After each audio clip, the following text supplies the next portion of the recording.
Гапар Атиев атындағы Улуттук көркөм сүрөт музейинде көчмө сыры деп аталган эл аралык кол өнөрчүлөр форуму өтүп жатат.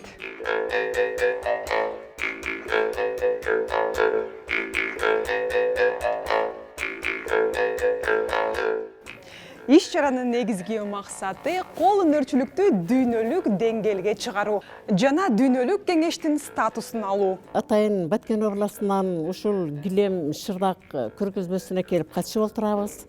Биздин Баткен областы килемдин мекени десек дагы адашпайбыз. Ушул алдыбызда турган килемдердин бардыгы биздин колубуздан чыккан. Иш чаранын алкагында көргөзмө, мастер-класстар өтүп жатат. Караңыздарчы, кандай сонун топулар токулган экен. Азыр карасаңыздар. Макей. Кадимкидей эле сандыкча экен, китептей. Таныдыңыздарбы? Это Веном. Ичи сандыкча экен. Моюн оргуштар да бар экен, карасаңыздар. Балконский деп жазылып турат. Жертамский экен.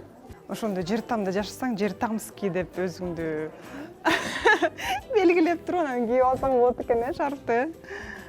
Абдан кызыктуу буюм экен. Бул буюмдардын баары кызык болсо сизге, анда Гапар Атиев атындагы музейге келиңиздер.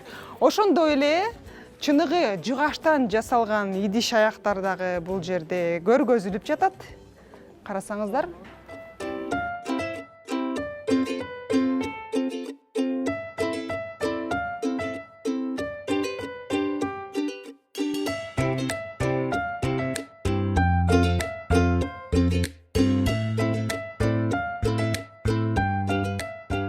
Карасаңыздар, бул жерде нан салгыч да бар экен.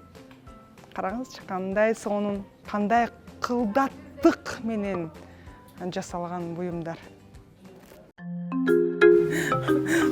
Койлоруңуз аябай сонун болуптур эже. Карасаңыз, прямо аябай окшошуптур. Муну канча убакытта жасадыңыз эже?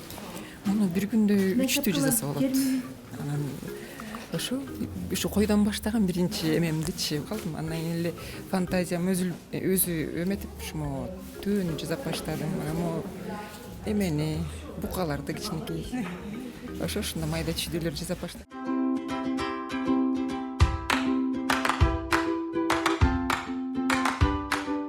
Интересные деревья. Расскажите про них. Окей. Это карликовые деревья из исландского мха. Это мох. Но это не тот мох, который растет у нас в городах, в парках. Это тундра, это север, где много-много оленей. Да? А в данный момент они находятся в анабиозе, называется спящий режим. Что произойдет, когда вода попадет на крону? А вы начинаете дерево опрыскивать только из спрея, только чистой водой.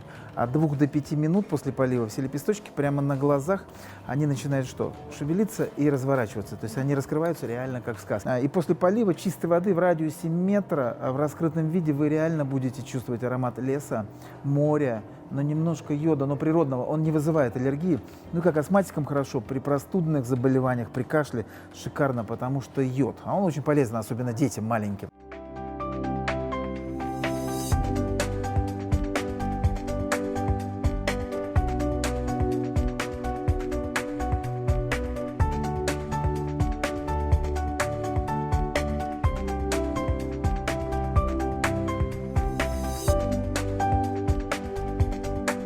Бергилей кетсек, иш чаранын алкагында кол өнөрчүлөргө боз үйдүн мекени Ысык көл, шырдактын мекени Нарын наамдары тапшырылды.